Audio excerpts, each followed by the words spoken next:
Michael Landon died several years ago, he left behind a legacy of courage and goodwill that endures to this day for millions of the world's television viewers.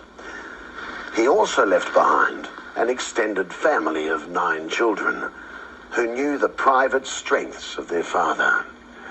We were lucky enough to be given a glimpse into that private world through one of Michael Landon's sons.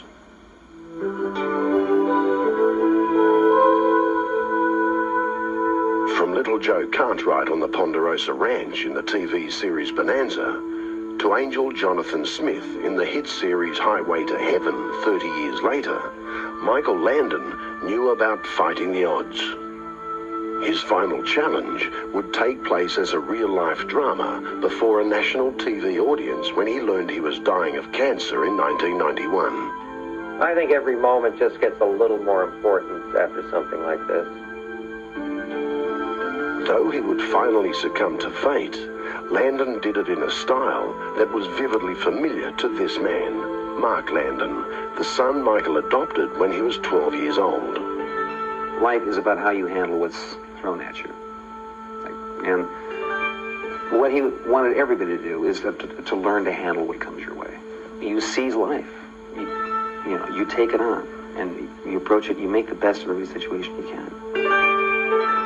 Mark Landon recalls the father who took him in with the love and fondness of a young boy describing his hero. Dad always had a wild, wacky sense of humor. When I was a kid and I first met him, we were like 2 cartoon characters.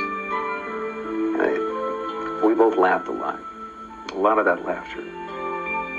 In some ways, Michael Landon was more than human to the family he left behind.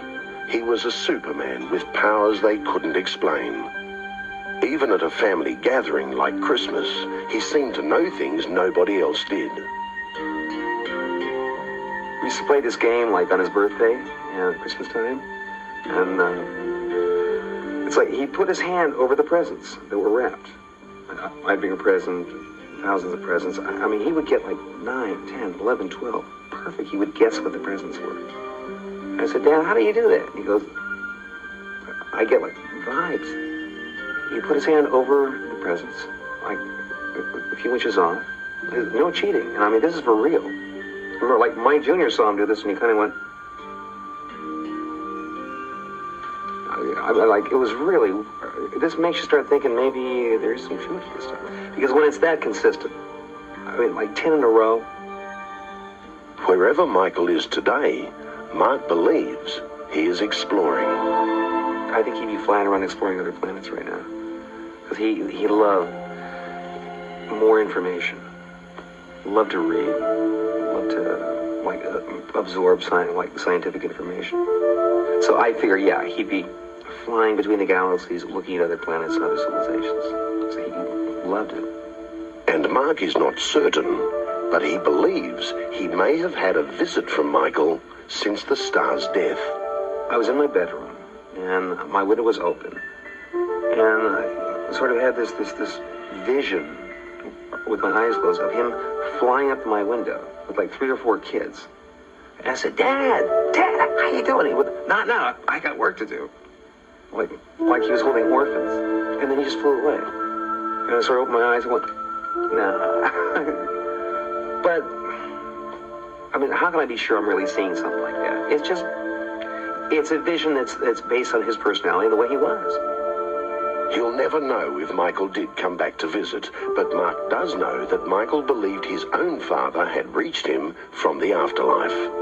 He was talking about, like, at the funeral, it's like he felt a presence, but he couldn't really be sure. But yeah, it felt like his father was there. And it's like he felt like maybe a hand did tap him. Maybe he did. He couldn't nail it down. And he felt like an ambience of, it's all right, I'm all right, and everything's going to be all right.